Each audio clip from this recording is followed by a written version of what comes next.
I have to get used to Sheikh's new mic. أعوذ بالله من الشيطان اللعين الرجيم. بسم الله الرحمن الرحيم. الحمد لله رب العالمين، ثم الصلاة والسلام على أشرف الأنبياء والمرسلين، حبيبي وحبيب إله العالمين أبي القاسم محمد. اللهم صل على محمد وآل محمد وعلى أهل بيته الطيبين الطاهرين المعصومين الذين ذهب الله عنهم الرجس وطهرهم تطهيرا. اللهم صل على محمد وآل محمد. There is a request of Surah Al-Fatiha for the marhumin and marhumat of Samahat al-Sheikh al-Ha'iri and the wife of Samahat al-Sheikh Ha'iri, the family and loved ones, and also the deceased of Al-Hajj Khazali Abu Banin and his wife's family as well, and also Dr. Abu Yusuf, his marhumin and marhumat, and the wife of Dr. Abu Yusuf, her families and marhumin as well. May Allah be pleased with all of them. Surah Al-Mubarakat Al-Fatiha. Bismillah ar-Rahman ar-Rahim. Alhamdulillahi Rabbil Alameen. Ar-Rahman ar-Rahim. مالك يوم الدين. إياك نعبد وإياك نستعين. اهدنا الصراط المستقيم صراط الذين أنعمت عليهم غير المغضوب عليهم ولا الضالين. بسم الله الرحمن الرحيم. قل هو الله أحد الله الصمد لم يلد ولم يولد ولم يكن له كفوا أحد. بسم الله الرحمن الرحيم. قل هو الله أحد الله الصمد لم يلد ولم يولد ولم يكن له كفوا أحد. بسم الله الرحمن الرحيم. قل هو الله أحد الله الصمد لم يلد ولم يولد ولم يكن له كفوا أحد. I humbly request of Surah Al-Fatiha for your marhumin and marhumat. May Allah be pleased with all of them. Surah Al-Fatiha. Bismillah ar-Rahman ar-Rahim. Alhamdulillahi Rabbil Alameen. الرحمن الرحيم. مالك يوم الدين. إياك نعبد وإياك نستعين. اهدنا الصراط المستقيم صراط الذين أنعمت عليهم غير المغضوب عليهم ولا الضالين. بسم الله الرحمن الرحيم. قل هو الله أحد الله الصمد لم يلد ولم يولد ولم يكن له كفوا أحد. بسم الله الرحمن الرحيم. قل هو الله أحد الله الصمد لم يلد ولم يولد ولم يكن له كفوا أحد. بسم الله الرحمن الرحيم. قل هو الله أحد الله الصمد لم يلد ولم يولد ولم يكن له كفوا أحد. صلوا على محمد وآل محمد. صلوا على. قال الله العلي العظيم في كتابه الكريم. بسم الله الرحمن الرحيم. ودخل المدينة على حين غفلة من أهلها فوجد فيها رجلين يقتتلان هذا من شيعته وهذا من عدوه فاستغاثه الذي من شيعته على الذي من عدوه فوكزه موسى فقضى عليه إنه من عمل الشيطان إنه عدو مضل مبين. صدق الله العلي العظيم. اللهم صل على محمد. In continuation of ayah number 15 of Surah Al-Qasas, which continues to talk about the story of Nabi Allah Musa alayhi salam. Last night we stopped about at the point where Musa entered the city And when he entered the city, Quran says immediately he found two men. فوجد فيها رجلين. Two men يقتتلان. They were fighting each other. Now these two men, one of them was from Bani Israel, the other one is from the tribe of Qibtis. Now the one that is from Bani Israel, he was the one that is known as Shia of the Nabi Allah Musa alayhi salam. But the question is, when did this start? When did Musa alayhi salam started to have followers among Bani Israel? It is mentioned that when Pharaoh was torturing Bani Israel, they decided to search for a savior. You know, the more you become oppressed, the more you're looking for somebody to help. That is why it is mentioned that our 12th Imam, Al-Imam Sahib Al-Asri wa Zaman, one of the conditions of his zuhur, when humanity get to the point they lost all the trust and hope everywhere, and they only have one hope, and that hope is divine help. That is the time of zuhur. So at the time of Bani Israel, they were at that time where they are almost at the end of the hope.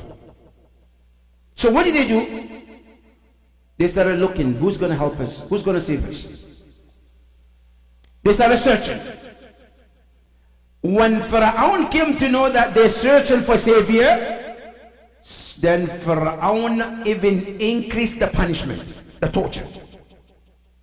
Before, the amount of torture that he was torturing Bani Israel was less. Now when he came to find out they're looking for somebody to rescue them, then he multiplied the punishment. Then Bani Israel became more oppressed than ever. Now, since the torture was increased, the increase of searching became more too. Because Pharaoh increased the torture, so they now started to look and search for savior even more than before. Then they heard about one great scholar who knows history, knows Torah a lot. So they went to him to find out if he can tell them something about it. So they asked him, we heard in the history that there will be a young man who will come and rescue us Bani Israel from Pharaoh and all of this. He told them, yes, it's written in there. And not only it's written, I think the time of his appearance is very close. The man is telling them, not knowing that Musa is already born, Musa is already among them, but they couldn't find out. Does this sound something like us?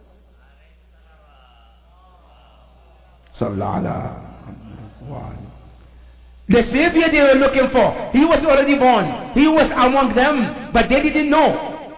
Now they're searching for his help as soon as possible. Then the alim, the scholar, told them, yes, I think his duhur is very close. In the matter of few days is the day Quran says, وَدَخَلَ الْمَدِينَةَ عَلَى حِينَ غَفْلَةٍ مِنْ أَهْلِهَا. During those days that Bani Israel talked to this alim, he told them, few days later, Musa came to the city, visited. Good.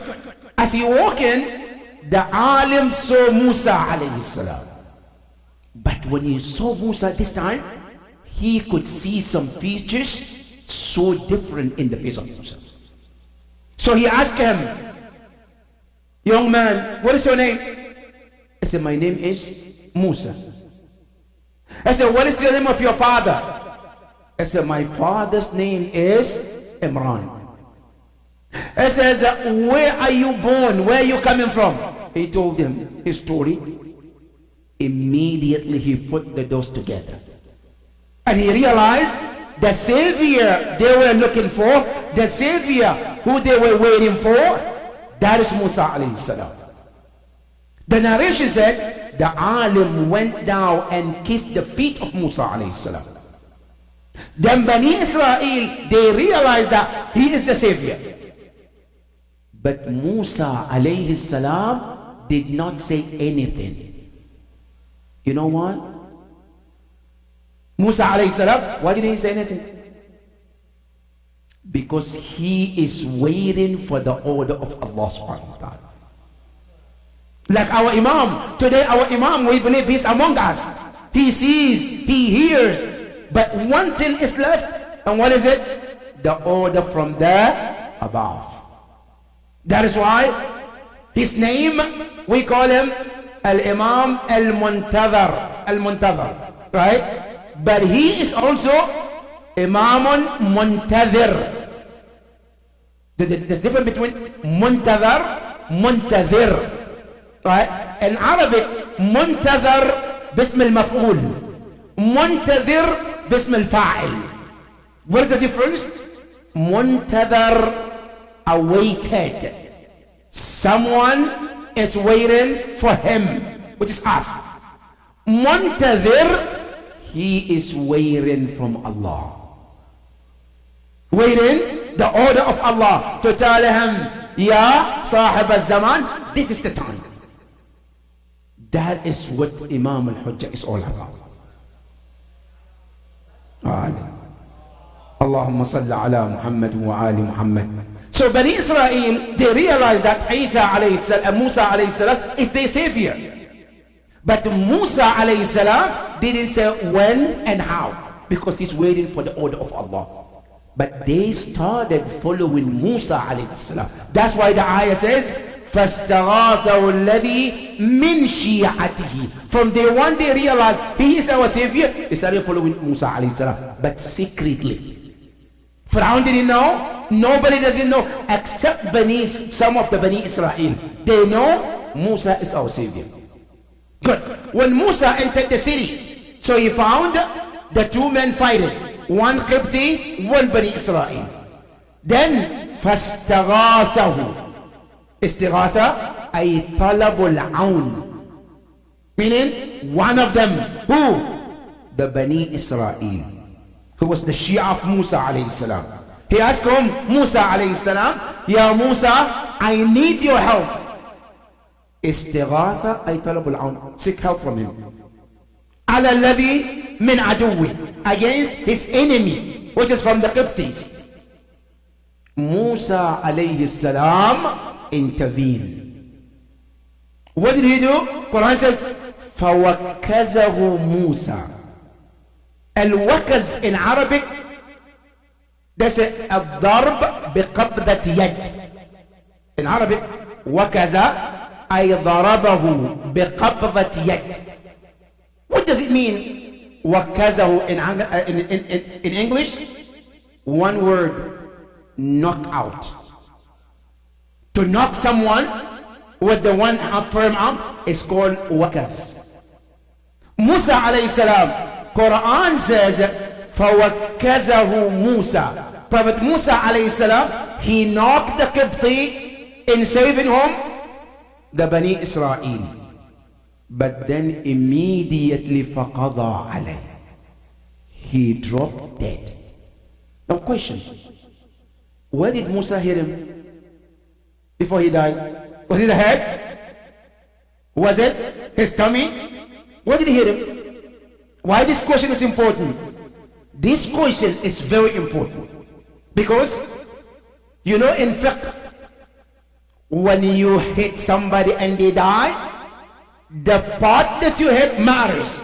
To do what? To determine if the killing is intentional or is by mistake. Musa alayhi salam, he didn't hit the man on the head. He hit him on the chest. But the man ended up dying. فَوَكَّزَهُ فَقَضَى عَلَيْهِ. Then the man died.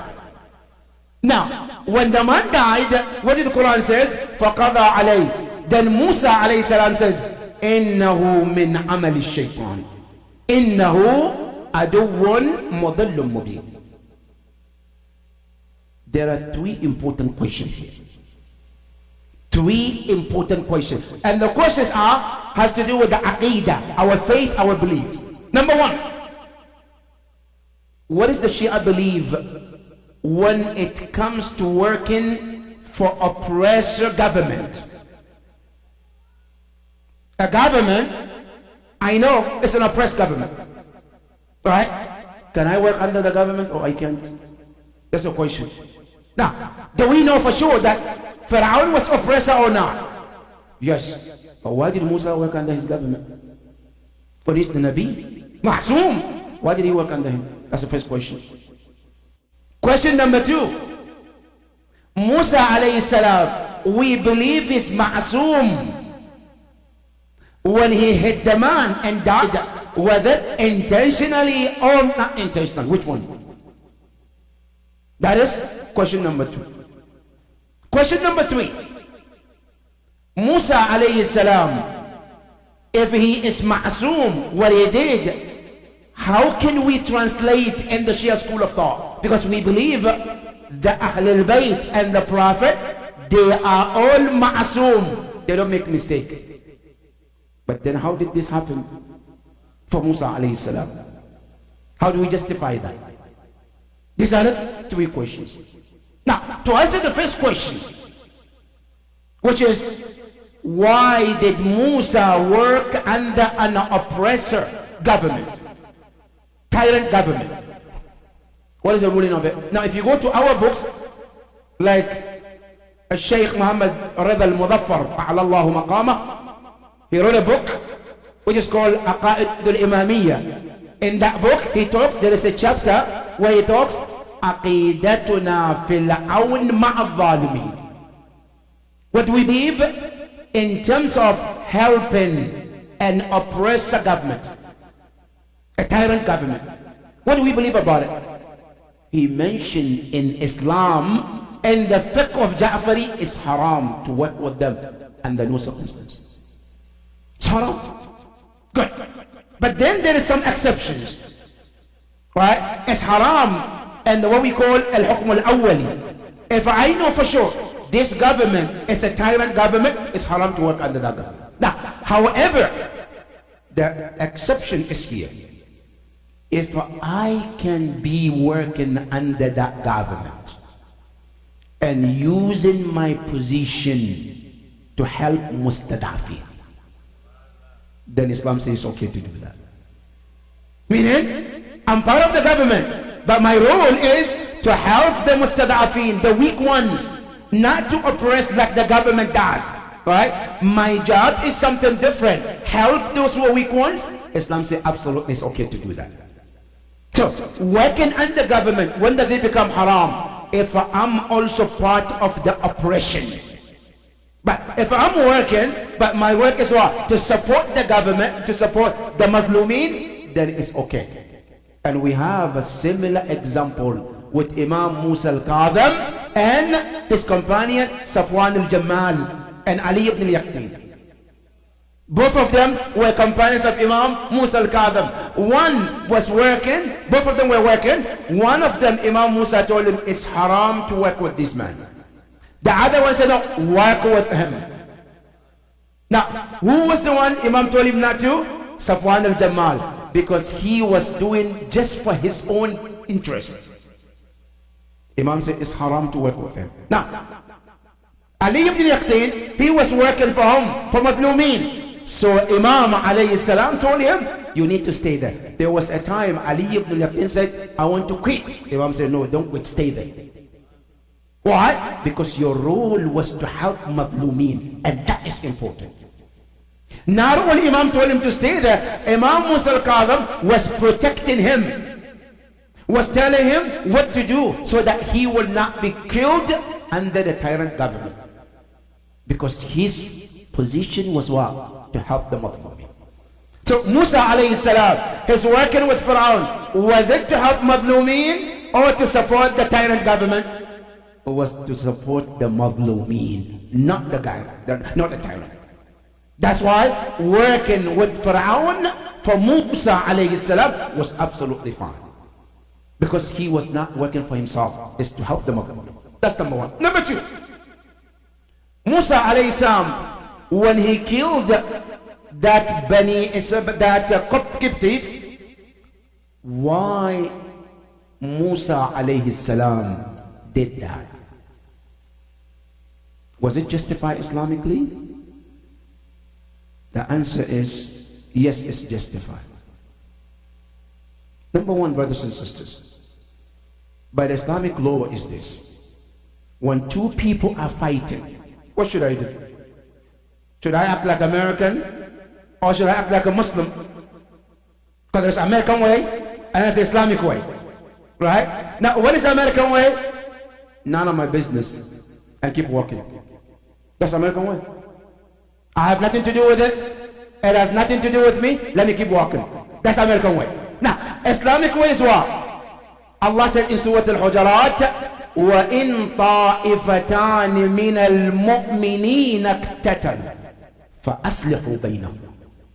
When two believers are fighting, Islam says it's your responsibility to stop and help to reconcile. That's your responsibility. Good. Now I try to reconcile. If I'm able to reconcile, done. Khuda Hafiz, Khuda Hafiz. Good. But sometimes that's not the case. The other one said, no, I'm not going to stop. I'm going to continue to fight. I want to fight. What do?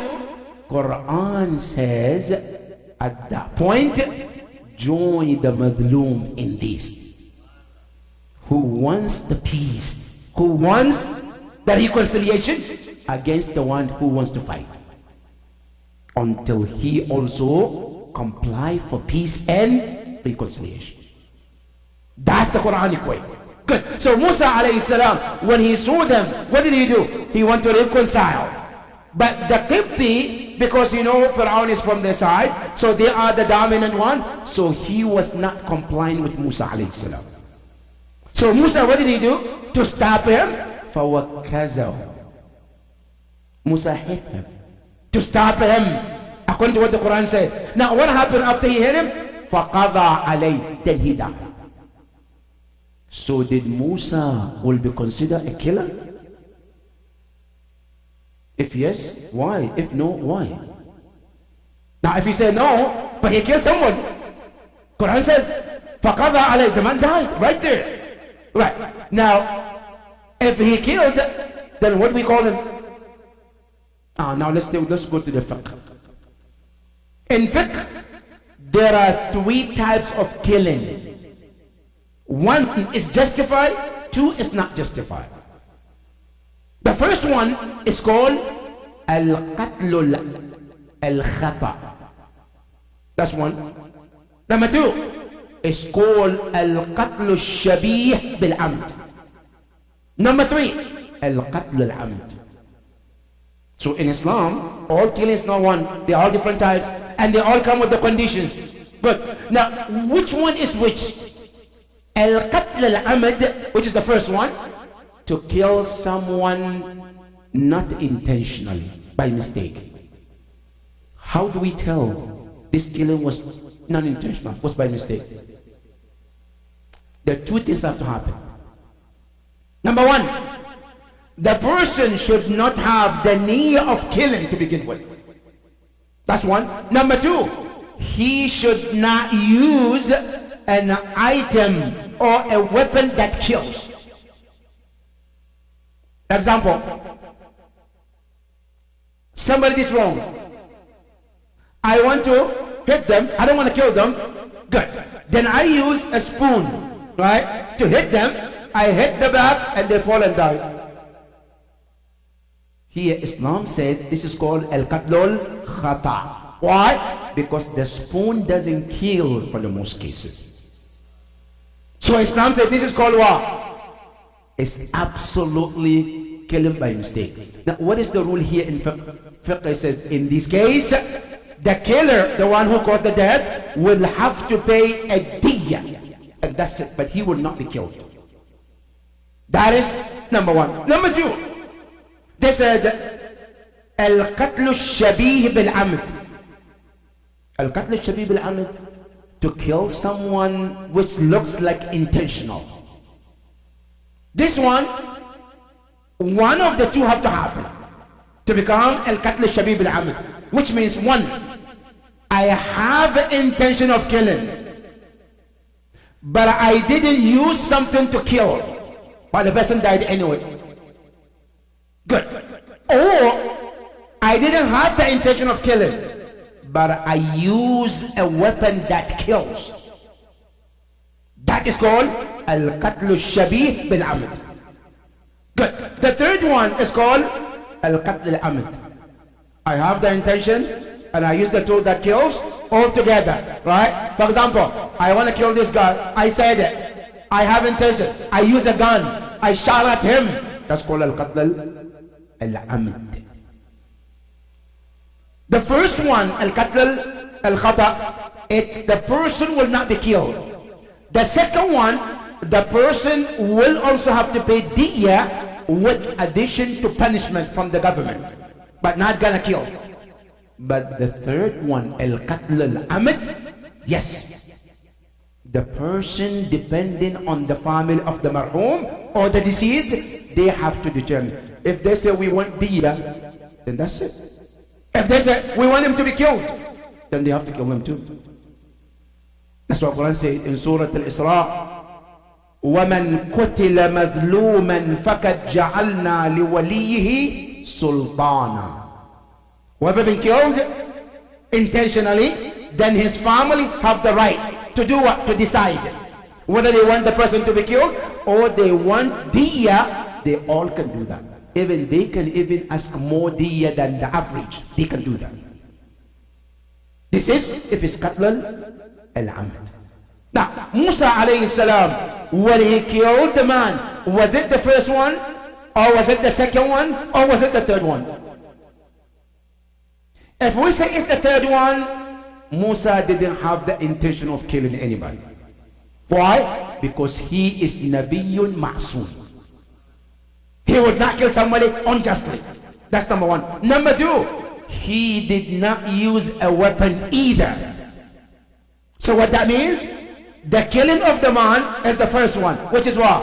Al-Qatlul Al-Khata. It was absolutely by mistake. Now this opens another question. We say prophets are ma'soom, right? But what do you call this mistake? Do they make a mistake? No, they don't. So what do you call this? Now here fuqaha they say this is called what? Tarku bab al-awla. Musa alayhi salam, he shouldn't have killed him, right? He shouldn't have hit him, which is what? Tarku bab al-awla. But killing the man, since it was al-qatlul khata, it was not something meant by Musa alayhi salam. So that would not go against his isma. If he was to say, I want to kill him intentionally, then what? Then that is called what? Dhulm, and that is haram, that is wrong by Musa alayhi salam. So when the ayah say, Allah subhanahu wa ta'ala says, فَوَكَّزَهُ مُوسَى فَقَضَى عَلَيْهِ إِنَّهُ عَمَلُ الشَّيْطَانِ. It says, this is nothing but shaitan. And it says, إِنَّهُ عَدُوٌ. Indeed, shaitan is your enemy. Not only enemy, mudillun, and is also the one who mislead, misguide, and mubin, and very clear. You can see what shaitan does. Now we're talking about killing. This killing was completely unwanted, but it happened anyway. But Musa alayhi salam, he did feel something in his heart for what happened. Remorse. Tark bab al-awla. Musa alayhi salam was not happy about it. But what happened to those who killed the family of Rasulullah? Did they feel remorse about killing the Ahlul Bayt? Now Musa alayhi salam, Nabiyyun min Anbiya Allah, after the demise of the man, Musa alayhi salam felt something, even though it was not something he wanted to happen. But the enemies of Ahlul Bayt, not only they didn't feel remorse, they were bragging killing of Ahlul Bayt alayhi salam.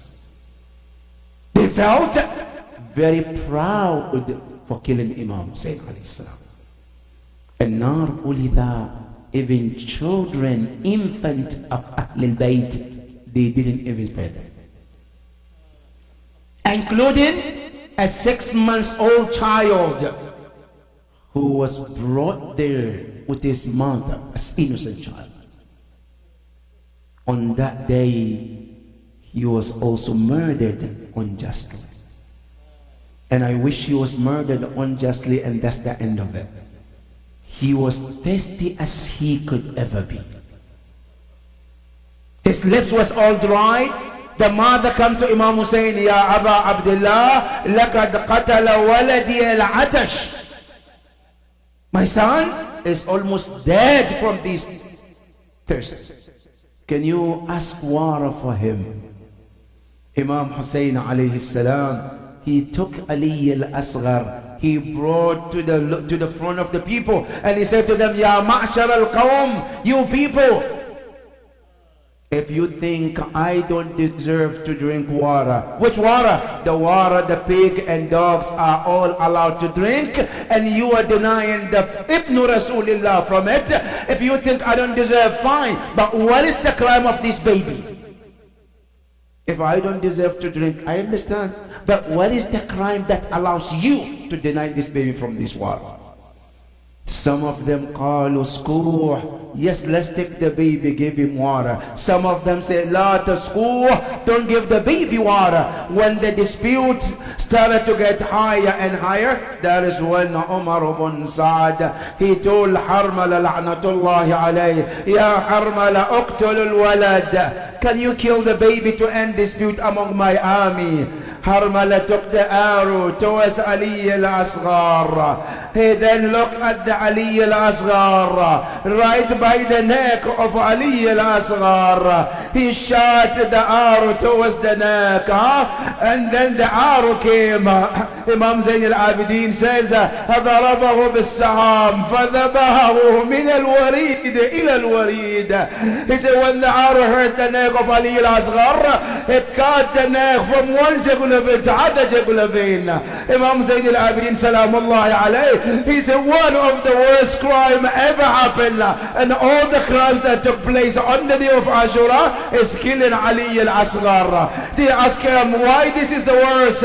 He said, I was watching Ali al-Asghar in the arms of my father, فَإِذَا هُوَ يُرَفْرِفُ كَالطَّيْرِ الْمَذْبُوحِ. He said he was moving in the arm of his father as the way the bird, the slaughtered bird act when a bird was slaughtered. There's no wing to fly or no life to live. Now the worst part, Imam Hussein alayhi salam, as he was returning with his son who has been just killed, the mother ran, هل سقيت ابني ماء وجئتني ببقيته. Have you given my son water and maybe brought some of it to me? Now imagine, أيها المؤمنون, what was the tone of Aba Abdullah towards the mother? How can you tell the mother what happened to your son? What is the voice? What is the tone?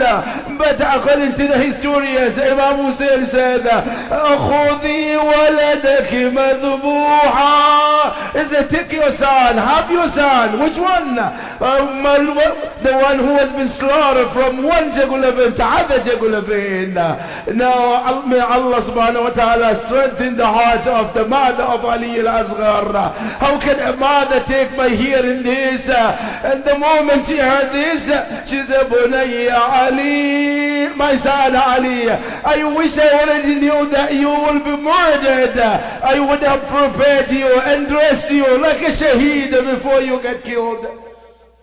Inna lillahi wa inna ilayhi raji'un. وسيعلم الذين ظلموا أي منقلب ينقلبون والعاقبة للمتقين. إلهنا نسألك وندعوك بأحب الخلق إليك يا الله، بنبيك وعلي وفاطمة والحسن والحسين والتسعة المعصومين من ذرية الحسين يا الله، بحقهم عليك وبحقك عليهم، فرج عنا فرجا عاجلا قريبا كلمح البصر أو هو أقرب من ذلك يا الله. يا الله بحقهم عليك وبحقك عليهم، شاف جميع مرضى المسلمين يا الله. اللهم بحقهم عليك وبحقك عليهم يا الله، يسر أمورنا يا رب العالمين. يا الله بحقهم عليك وبحقك عليهم يا الله، ارحم موتانا وموتى جميع المسلمين يا الله، إلى أموات المؤمنين والمؤمنات لا سيما الحاضرين. ومن أوصانا بالدعاء رحم الله من يقرأ الفاتحة مع الصلوات. صل على محمد. بسم الله الرحمن الرحيم. الحمد لله رب العالمين الرحمن الرحيم مالك يوم الدين، إياك نعبد وإياك نستعين، اهدنا الصراط المستقيم صراط الذين أنعمت عليهم غير المغضوب عليهم ولا الضالين. بسم الله الرحمن الرحيم. قل هو الله أحد الله الصمد لم يلد ولم يولد ولم يكن له كفوا أحد.